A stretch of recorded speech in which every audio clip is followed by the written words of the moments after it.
Kaya kung nahihirapan ka, nakasama yung pamilya, magpasalamat ka na kung nasa higaan kang maganda, kung safe na safe ka.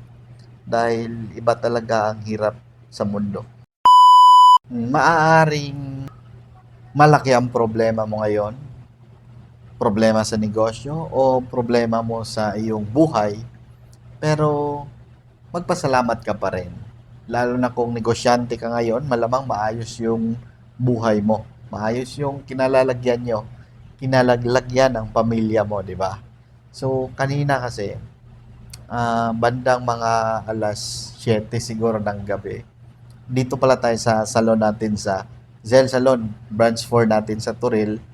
At kanina lang, marami palang mga tawag dito sa amin, yung mga Gudjaw o mga Badjaw o yung mga native tribe na sabi niya taga Zamboanga pa daw sila. Pero kanina nagbebenta yung diskarte nila, nagbebenta-benta ng sapatos.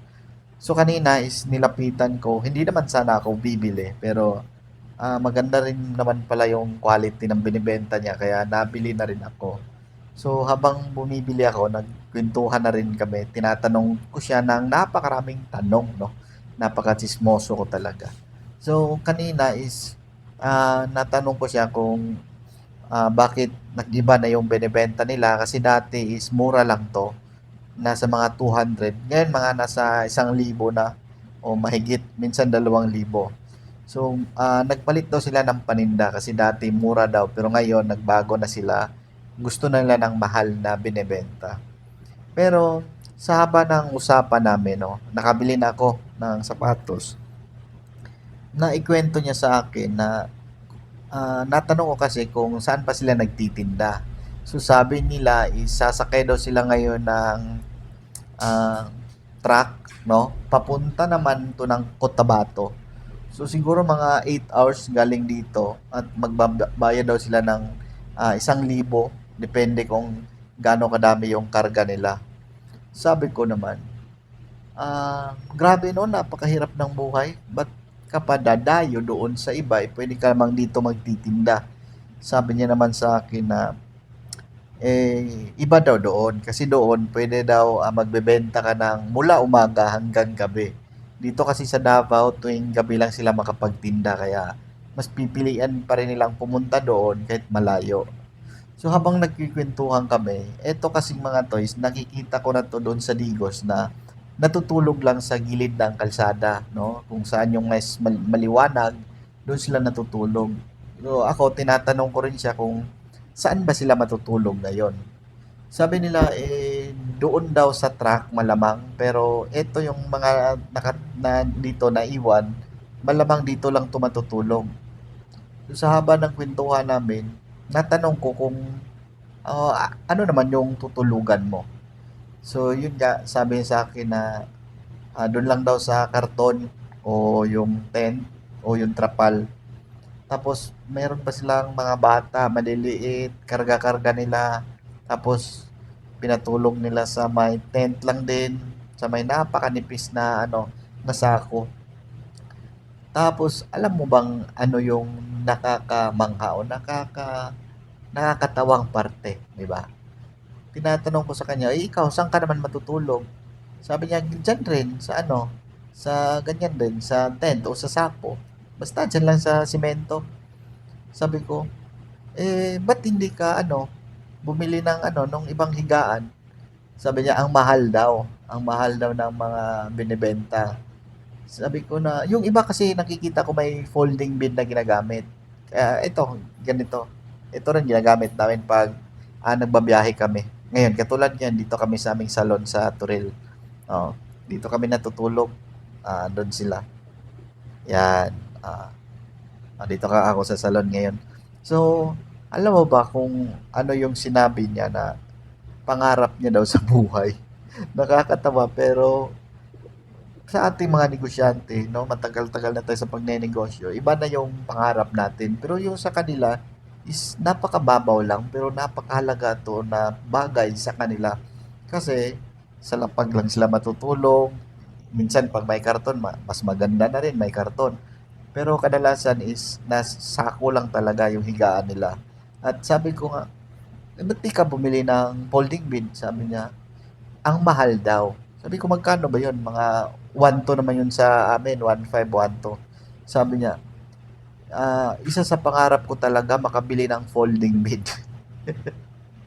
O, nakakatawa siya pero kung maisip mo yung buhay, no, hindi ko siya pinagtatawanan pero nakakatawa na yung 1,000 sa ating mga negosyante, napakaliit na lang yan na parte sa pagnenegosyo.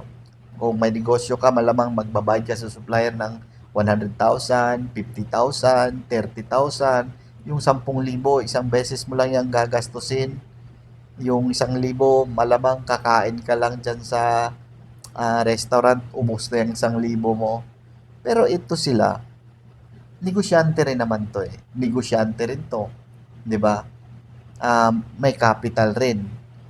Pero pangarap na niya yung folding bed. Nakakatawa pero ang sabi ko nga, hindi, pagbalik mo, bibigyan kita ng folding bed. May luma ako doon sa bahay. Ah, ang sa akin lang, etong mga to, sinabihan ko nga na, ba't hindi ka magnegosyo, kumuha ka ng pwesto, di ba? Kasi bata pa to, mga 18 years old. Sabi niya sa akin na, ano daw, gastos daw, malaking gastos kasi kailangan ng business permit, tapos pwesto pa. Sabi ko, pwede ka namang magbenta sa online. Pwede ka mag-post sa online. Kasi maganda rin yung mga paninda niya eh. Nakachamba daw siya ngayon ng magandang produkto, quality, quality talaga. So, nabili nga ako ng isa, sinubukan ko, maganda rin naman. Oo. Pero, kung ano mang sitwasyon mo ngayon, para sa iyo, bilang negosyante, o bilang isang tao, o bilang isang ah, trabahante, di ba? Kung ano mang sitwasyon mo ngayon, nahihirapan ka sa buhay, wala kang pera, hirap yung negosyo mo, mahina, malamang sa malamang maganda yung higaan mo ngayon. Katulad sa amin ngayon, naka-aircon pa kami. O yan, dito kami sa salon. Bukas yung aircon. Andun kami natutulog, andun sila. Malamang maganda yung higaan mo, nakakain ka na, 'di ba? Kung may problema ka, basic na sa iyo 'yan. Pero ito sila, dito kasi sa harapan namin natulog eh. Diyan lang sa may lapag, no? Binigyan ko na ng karton kasi wala na kaming karton din. So yung isa na lang binigay ko, yung dati kasi tinapon na namin. Magpasalamat pa rin tayo sa buhay. Kung ano yung problema mo sa negosyo ngayon, anong problema mo sa buhay ngayon, talagang maswerte pa rin tayo. Malaki pa rin yung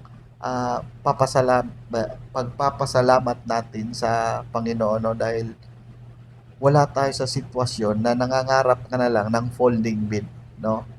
Wala tayo doon sa sitwasyon nila na hirap sila, wala silang matulugan, babiyahe pa sila ng 8 hours ngayon pupunta sa ibang lugar kasi kasalanan rin nila dahil pwede namang magnegosyo, 'di ba, na kahit ano muna pa online online muna.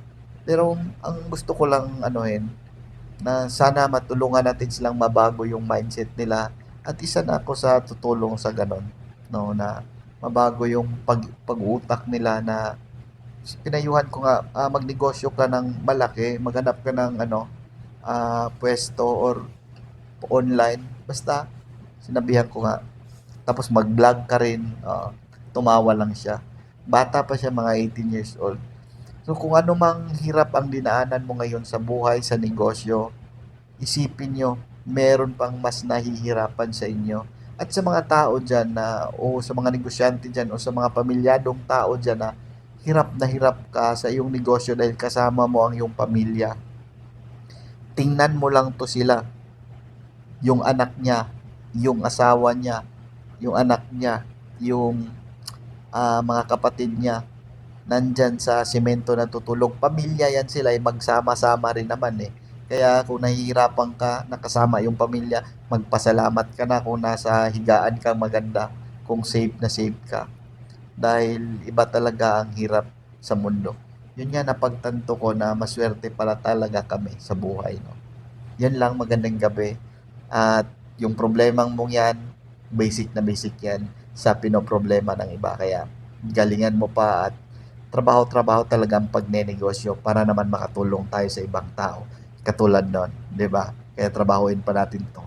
Bye-bye. Magandang gabi.